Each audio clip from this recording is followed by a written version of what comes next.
Take 3. It is Wednesday, September 2nd. It's now about 10:50 in the morning. So this is the 3rd time I have attempted to do this video. The first time I was just too distracted, too much going on, and I was spending too much time in between words, and everything was coming out jumbled and scattered, and I wasn't able to stay on track and get a coherent thought out. So I really sounded like a complete boob, and so I decided not to upload that video. While I was kind of talking to God, fellowshipping with God, not I guess praying in a sense, but I was just kind of walking with God, trying to decide whether or not to try to re-record the video. My phone, which is what I'm recording on, which is kind of mounted there, the record button comes up, and I would go, well, maybe that's the Lord giving me a hint. So I hit record, and I started recording again. And I had prayed twice to about getting the video right, and I was mainly trying to work out this thought that I wanted to convey to a person that I love very much, that I think they're getting closer and closer to God, but I don't think that they're yet there to the point where he has turned his life over to Jesus Christ and said, you're the boss and I'm not, and what you will, that's what I want for my life, and what I will, if it's against what you will, I don't want that for my life. I don't think he's gotten to that point. So very concerned for him, and this thought popped into my head, and I said, well, maybe that's food for thought for somebody else that, watches my videos. Maybe I should put it out there. So at any rate, I start recording the second video, and everything was coming out a lot better. I was more coherent, and I was able to kind of get my thoughts in some kind of palatable order, easy to understand, so to speak. And I'm in the middle of that video. It's going pretty well so far, I thought, and then this person calls me. He calls me on the phone. So I told him what was on my mind, and I told him I just felt like the Lord wanted me to share this with you. I don't know why, I don't know how, I don't know what, but I just felt like, he wanted me, so I did the best I could with that, and it turned out to be a pretty good phone call. It interrupted my video, and then I got off the phone, and I thought, well, maybe the whole point of the video was to try to work out that thought and get it, somewhere where he can wrestle with it. I keep using this term wrestle in my other videos and when I talk to him. Basically, the thought is Cain was trying to offer God sacrifices to God. They weren't what God wanted. They weren't what God was asking for. They weren't what God required. But Cain thought, because his heart was in the right place, that God was going to accept it because he worked hard, or because he really felt like he was doing it right, or whatever. He was going by his feelings and stuff, but God wouldn't accept it. So in order to find out what God wants of you, work out your own salvation with fear and trembling, meditate on the word day and night. You have to wrestle with the scriptures. And then I got into how Jacob wrestled with a theophany, Jesus Christ in the flesh, before Jesus was actually born in the flesh, but Jacob wrestled with him in the wilderness. Bless me, I'm not letting you go until you bless me. And I personally believe, from my understanding of the scriptures, that that Jesus loved it. He loved the physical contact. He loved that intimacy, and he allowed him to win. Jacob didn't beat God. God allowed Jacob to win the blessing, but then put his hip out of the socket, and Jacob, who now became Israel, would walk with a limp for the rest of his life. And it kind of reminded me of the bruises and the scars that I have from giving my life over to Jesus Christ. I have there are things that I carry in my life for the rest of my life that haunt me,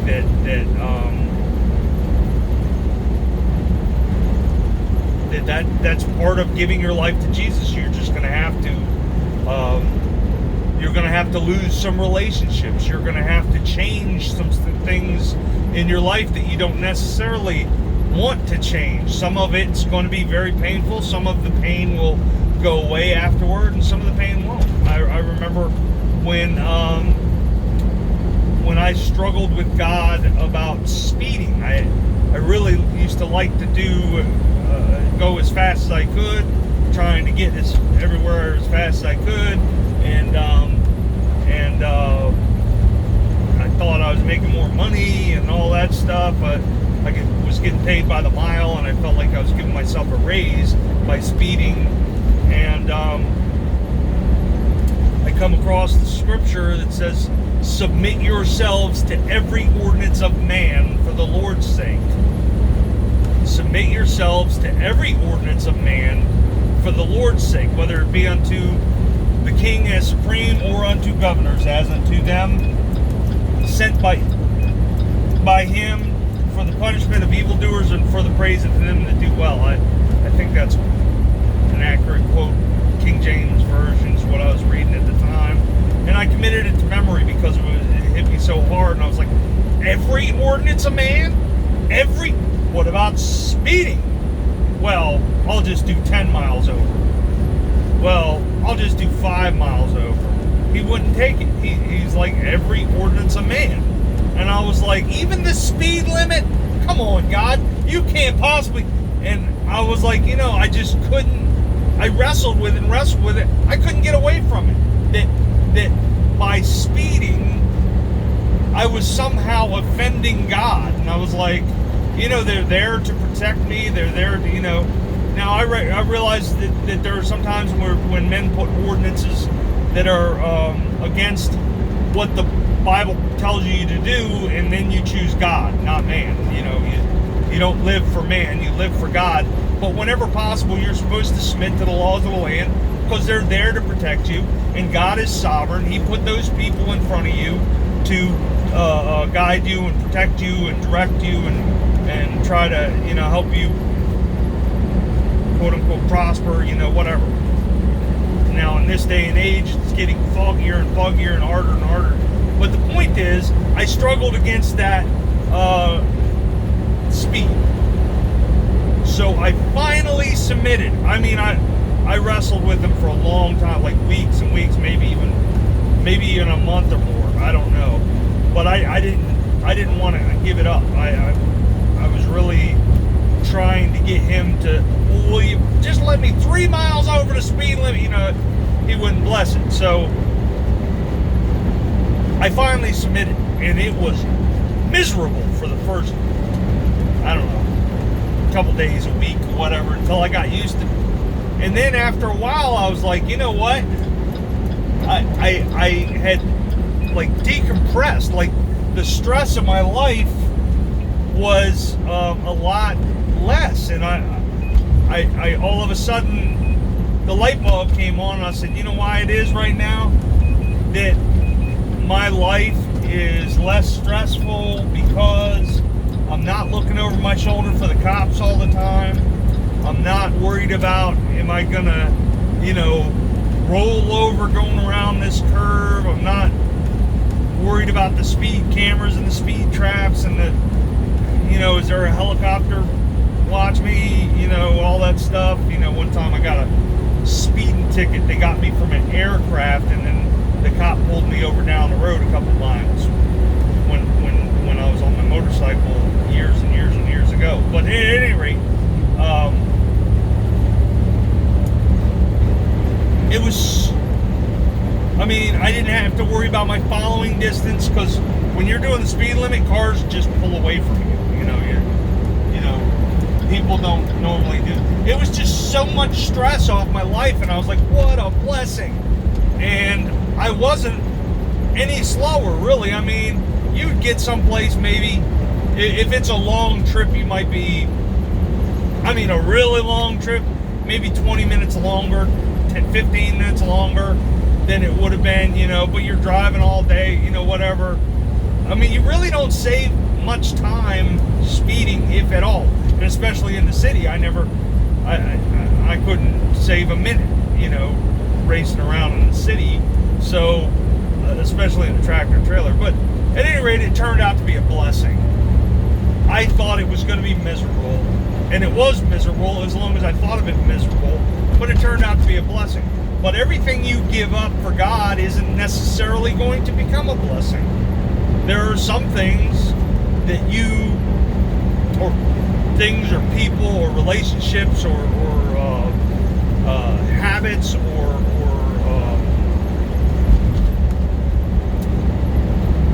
things that you want to watch or listen to or read or whatever. There are some things that you're always going to miss. Like it's like almost not like you regret it, but some of it's hard. Some of it's hard to stay away from. So that kind of reminds me of Jacob Israel's limp. At any rate, I feel like I'm starting to go long-winded again, and I don't want to take up too much time. I don't know how long this video is. I guess 12 and a half minutes. So I'm going to just upload and go. But first, I just wanted to thank you all for watching. You guys have been a blessing. If I just pray that everybody that watches this gets raptured when the rapture happens. Everything that's going on, it's got to be soon.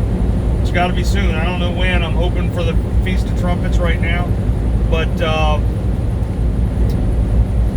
if you get this after the rapture, either way, just put all your faith in Jesus Christ, even unto death if necessary, and hopefully I'll see you in heaven, because I love everybody, and I know there are a lot of different views out there. That's why I encourage you to wrestle with the scriptures for yourself. Everything in the scriptures means something. Everything, people in the scriptures represent different people and different things at different times. At one time Moses represented Jesus as he was going through, and then at other times he represented the Father in heaven as he was sending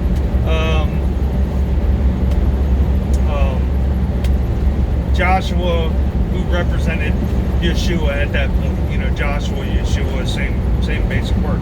But anyway, I love you guys. Study the scriptures. Hold on. Hold fast. Cling to Jesus with everything you have.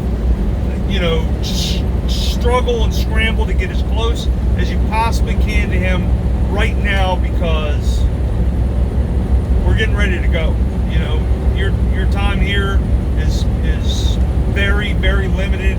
Don't know when, but we see all the signs, and I could go over all the things that I can remember off the top of my head that are going on right now, today, yesterday, last week, whatever. But guys, it's got to be soon. So I love you. Keep looking up, and I hope. I like it when people say, "See here, there, or in the air, or something like that. Redeemed 44, 77, 44, Redeemed 44, I think, says it. Brother Chew says it. I think I've heard Barry Scarborough say it. I don't know, but I love you guys. Hope to see you soon. I can't wait to meet all you guys. See you. Bye.